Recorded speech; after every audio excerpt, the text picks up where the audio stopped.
Hihirit sa Commission on Elections ang Bagong Pilipinas Serbisyo Fair Secretariat na payagan silang ipagpatuloy ang serbisyo caravan kahit sa panahon ng eleksyon. Yan ang ulat ni Luisa Erisbe.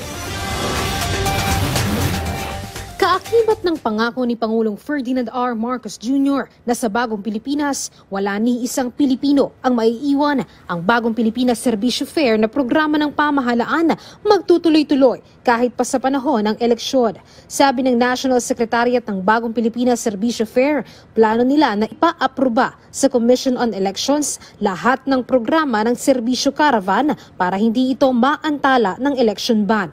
Of course, we will apply exemption to the Commission on Election by next year, no, because the ban will start 90 days and 45 days before the election date.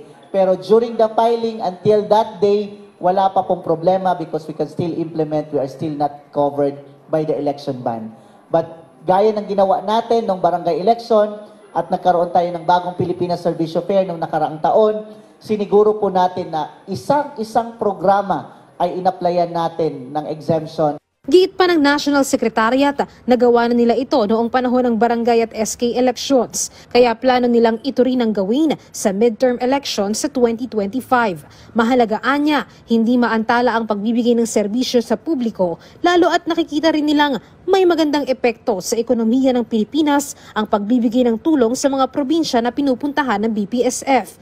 Tulad sa Leyte na tumaas umano ang galaw ng ekonomiya sa ilang beses na pamamahagi ng ayuda ng programa. Kaya naman bukod din sa paghingi ng exemption sa COMELEC, patuloy din ang pagdulog ng BPSF kay Pangulong Ferdinand R. Marcos Jr. at sa mga mambabatas na gawin ng batas ang Bagong Pilipinas Serbisyo Fair. We will make use of available resources and persuasion to our House members and to the Senate to make this one a priority bill. We would like also to appeal to President Bongbong Marcos if he can make this bill certified urgent. Kahit naman ang ilang kongresista, binigyan diin ang kahalagahan ng programa. Giit pa nga nila, dapat lang na magtuloy-tuloy ang programa dahil sa pagbibigay ng tulong, walang bahid ng politika. Well, pagdating sa serbisyo, pagdating sa ayuda, walang politika dapat.